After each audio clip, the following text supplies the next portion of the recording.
दोस्तों वैसे तो पाकिस्तान को अब तक समझ में आ जाना चाहिए था कि पंगा भी औकात में लिया जाए तो शायद बेहतर रहता है, लेकिन वही बात है ना कि लातों के भूत बातों से नहीं मानते।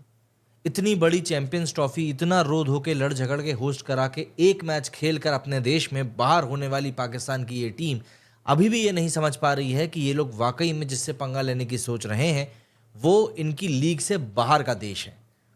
दरअसल अभी अभी कुछ समय पहले एक शेड्यूल जारी हुआ है पीएसएल का। पीएसएल का वो शेड्यूल जो कि ठीक आईपीएल के टाइम पर क्लैश करने वाला है। मतलब कि अब पाकिस्तान इस बात की जुर्रत करने वाला है कि भाई हम पीएसएल को आईपीएल के साथ ही कराएंगे। अब ऐसे में सवाल ऑब्वियस सी बात है यही उठ रहा है कि यार जो प्राइम खिलाड़ी हैं वो कहाँ खेलने जाएंगे। अब देखिए वैसे तो मुझे इस बात का जवाब देकर इस सवाल को छोटा नहीं करना है, लेकिन फिर भी ज़रा इस बारे में बात कर लेते हैं क्योंकि वाकई में पाकिस्तान अपनी औकात से बाहर जब जा ही रहा है तो फिर हम कौन होते हैं बात ना करने वाले। भाई ऑब्वियस सी बात है कुछ ना कुछ सोचा तो होगा इन लोगों ने, लेकिन क्या है कि ये लोग एक ऐसे डिल्यूजन में हमेशा जीते हैं कि सच्चाई से अपने आप ही बहुत दूर हो जाते हैं। और इस बार फिर से पाकिस्तान क्रिकेट के साथ में एक यही हरकत हो रही है। दरअसल जितने भी लोग क्रिकेट के चाहने वाले हैं उन लोगों के लिए एक बड़ी ब्रेकिंग न्यूज़ ये आई है कि 2025 में दो T20 tournaments Indian premiere league और पाकिस्तान सुपर लीग एक ही साथ होने वाले हैं। मतलब कि डायरेक्ट टक्कर, मैचेस भी एक ही टाइम पर होंगे। तो ऐसे में सवाल यह है कि क्या पीएसएल आईपीएल के सामने एक्चुअली में टिक पाएगा या फिर ये एक और एम्बैरेसिंग मूवमेंट क्रिएट होने वाला है पाकिस्तान क्रिकेट के लिए। दरअसल पीएसएल वर्सेस आईपीएल का असली मैदान कौन जीतेगा, सवाल यही है। पाकिस्तान ने पीएसएल 2025 का शेड्यूल अनाउंस कर दिया है। 11 अप्रैल से लेकर 18 मई तक ये टूर्नामेंट चलने वाला है, जिसमें कि इस्लामाबाद यूनाइटेड वर्सेस लाहौर कलंदर से इस टूर्नामेंट की शुरुआत होगी।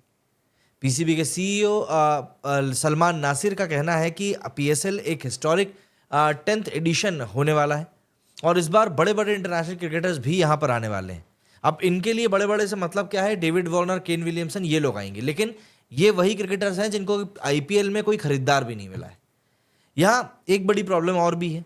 पीएसएल के जो फॉरेन प्लेयर्स हैं उनमें जैसे मैंने आपको बताया डेविड वार्नर, केन विलियमसन तो है ही, रायली रूसो जैसे नाम है, लेकिन क्या ये पीएसएल का स्टैंडर्ड आईपीएल का लेवल तक ले जा सकेंगे? क्योंकि मैंने आपको बताया ना ये खिलाड़ी वो हैं जो कि आईपीएल में बिके नहीं।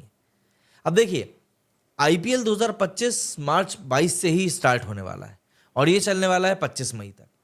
मतलब इसमें सिंपल से सिंपल एक बात यह है कि सिर्फ एक क्रिकेट लीग नहीं, एक ही टाइम पर दो लीग आपको देखने के लिए मिलेंगी। लेकिन यहाँ पर आप देखिए कि आईपीएल की ब्रांड वैल्यू $1 बिलियन इंडस्ट्री की हो चुकी है। हर साल आईपीएल में दुनिया के टॉप प्लेयर्स खेलने आते हैं और पीएसएल उसी स्लॉट में कैसे compete करेगा, ये एक बड़ा सवाल क्रिकेटिंग पंडित्स के बीच में है। आईपीएल के ब्रॉडकास्टिंग रीच भी 100+ कंट्रीज तक हो चुकी है, जबकि पीएसएल सिर्फ और सिर्फ पाकिस्तान में कुछ लिमिटेड मार्केट्स में ही देखा जाता है। और सबसे बताऊं तो भैया पीएसएल के बिगेस्ट इश्यूज यही हैं, ओवरसीज व्यूअरशिप और रेवेन्यू। दरअसल अगर हम लोग एक फाइनेंशियल इंडस्ट्री के गैप की बात करें तो सबसे बड़ी बात तो यही आ जाती है पैसे की। आईपीएल के एक सीजन का ब्रांड वैल्यू करीब 90,000 करोड़ से ज़्यादा का है, जबकि पीएसएल 7-8 हज़ार करोड़ के आसपास का है। आईपीएल के एक टीम का बिजनेस पीएसएल के पूरी लीग के बजट के बराबर का होता है। आईपीएल के एक प्लेयर की सैलरी पीएसएल के टॉप 5 प्लेयर्स के कंबाइंड सैलरी से भी ज़्यादा होती है। मतलब कि पीएसएल का आईपीएल से कंपेयर होना सिर्फ मुश्किल ही नहीं बल्कि नामुमकिन है। और आयरनी ये है कि जितने बड़े प्लेयर्स पीएसएल के पास आते हैं वो भी आईपीएल में अनसोल्ड होने के बाद पीएसएल का रुख करते हैं। मतलब प्रायोरिटी तो उनकी भी आईपीएल ही रहती है, लेकिन अब आईपीएल में किसी ने नहीं खरीदा तो चलो ठीक है पीएसएल से ही थोड़ा पैसा पीट लो। अब पीएसएल को इस टाइम शिफ्ट करना पड़ा क्योंकि पाकिस्तान में चैंपियंस ट्रॉफी होस्ट की गई, जिसमें पाकिस्तान एक भी मैच जीत नहीं पाया बल्कि अपने देश में मैच भी कायदे से एक ही खेल पाया। और जो एक पॉइंट इन लोगों ने अर्न भी किया वो भी भीख का पॉइंट था, जो कि बारिश गिरने के कारण इनकी झोली में डाल दिया गया। और पीएसएल का आईपीएल से डायरेक्टली टक्कर लेना ये पीसीबी का अब तक का सबसे रिस्की डिसीजन हो सकता है। मजेदार बात यह है कि कुछ दिन पहले पाकिस्तान के प्राइम मिनिस्टर शहबाज शरीफ ने यह भी बोला था कि पाकिस्तान इंडिया को अब हर चीज में पीछे छोड़ देगा। लेकिन सिर्फ बातें करने से कुछ नहीं होता, क्योंकि ग्राउंड पे सच्चाई पूरी तरह से अलग हो जाती है। तो दोस्तों क्या पीएसएल आईपीएल का कंपटीशन वाकई में कर पाएगा या फिर चैंपियंस ट्रॉफी की तरह जैसे पाकिस्तान वहां फ्लॉप हुई है वैसे ही कुछ माजरा यहां भी देखने को मिलेगा? रियलिटी यह है कि पीएसएल का फ्यूचर सिर्फ पाकिस्तान में स्ट्रांग है, लेकिन आईपीएल अब एक ग्लोबल ब्रांड बन चुका है जिसने कि हर एक कंट्री के क्रिकेटर्स को अपनी तरफ अट्रैक्ट भी किया और वो लोग खेलने भी आते हैं। पीएसएल के प्लेयर्स आईपीएल के लिए तरस रहे हैं, पर आईपीएल के प्लेयर्स पीएसएल को सोचते तक नहीं, और यही असली डिफरेंस भी है।